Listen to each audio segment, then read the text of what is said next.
Having shopped for our undervalued flesh, it's time to sell it. This is done using the auctioning module on the auction house. The screen shows all the groups that have auctioning operations attached to them. Pressing Start Post Scan will attempt to post items according to the rules we created in the auctioning operation attached to the flesh group. It says here that maximum amount already posted. Once the posting scan is complete, you have the option to post or skip the posting of each item. TSM will post each item according to the rules you set in the auctioning operation attached to the flesh group.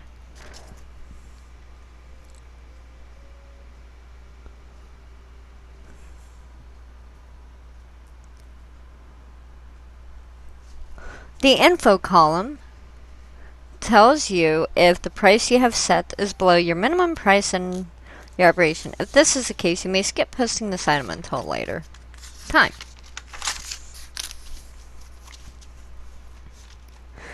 So I have now described the techniques you can use to farm the auction house for undervalued items to flip for profit using TSM. I chose the Warlord's item of flesh as an example, but the technique can be used for any item that you think will be in demand. What's in demand, you might ask? Many new players get stuck with the first goblin principle. Sell what's in demand. If you are new to Warcraft, then my advice is to buy and sell items used in your professions. You'll soon become familiar with these items and be able to judge their demand with confidence over time. So, keep it simple.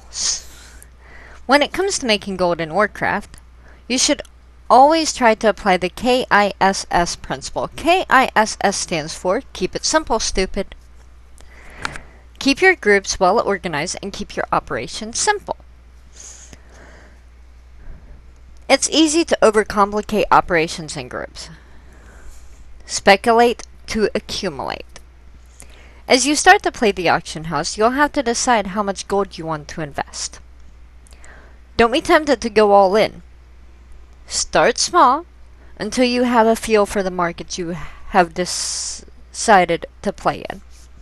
Crafting for gold. At some point, I'll explain how to use TSM, which can help with your professions and the listing of your crafted items.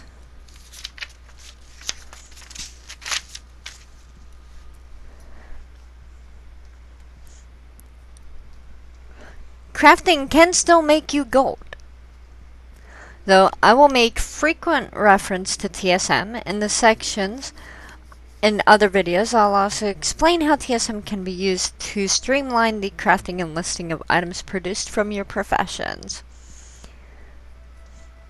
I will assume that you have at least 2 primary professions, one of which is for crafting. I'll use alchemy as an example, but the principle will apply to all of the primary crafting professions. Crafting for profit. To make gold from your professions, you'll need to be able to determine those items that are profitable to craft and then list them on the auction house for profit. Remember Goblin principle number 5, trade at a profit. Simple, right? This is where many new and inexperienced players come unstuck. They simply craft all they can and dump their items on the auction house, hoping they will sell or attempt to undercut a competitor at any price in which they hope they will own the market. Invariably, they trade at a loss. No, friend. To make gold from your professions, you'll need to craft only those items that will make you a profit. Remember, it takes time to craft and money and auction house fees to list items. Some professions, like inscription, have hundreds of recipes and patterns, so deciding what is profitable can be a challenge if you are unfamiliar with the market. This is where TSM can help. By programming some rules in the form of operations, TSM will tell you those items that are profitable to craft and list on the auction house. When deciding the profitability of an item, TSM can be programmed with many complex operations. To keep things simple, I'll show the basic techniques which will lead to more complex operations. To begin, we must first set up the basic groups for each of our professions. Profession groups. Groups can be set up very easily from a player's default professions. When a player attempts to access a profession, they are given the option to create profession groups for that profession. TSM creates a general category called professions and creates a subgroup under that heading for that profession.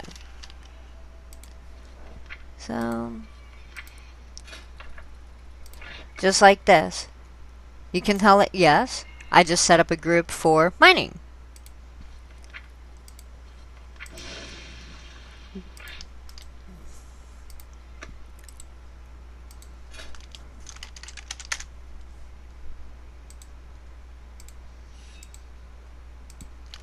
See?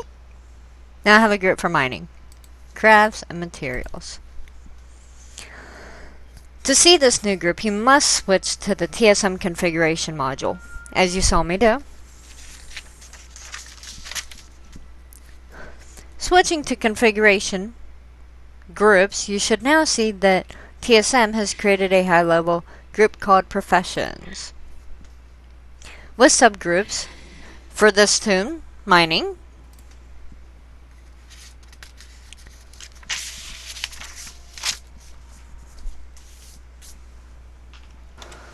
Alright, I switched to my alchemist to continue this video. And you will see that on her profession group says alchemy and enchanting.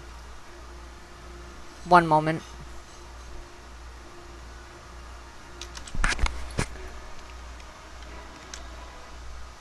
Damn it.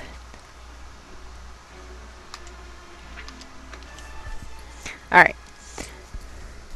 And you'll notice that underneath the alchemy group, it shows crafts and materials.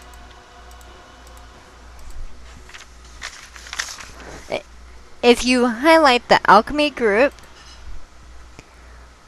which the operations tab, you'll see that there are no operations for this group. We'll do that a little later. For now, let's examine the items tab. For each of the alchemy subgroups.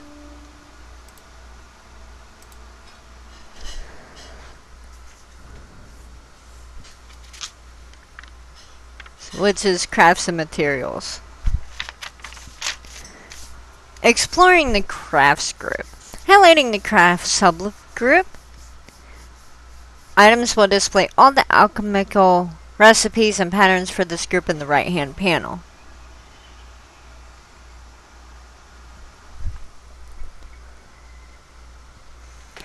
Taken from all the recipes currently in your spellbook.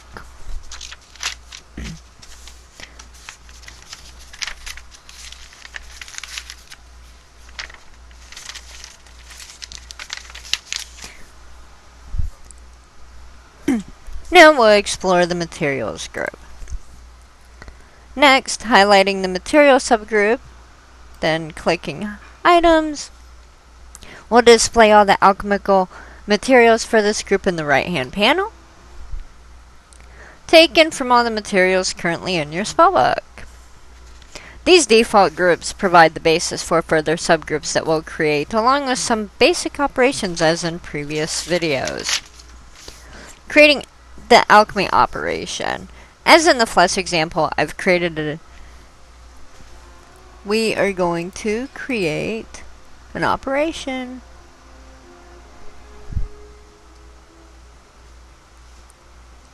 A general operation.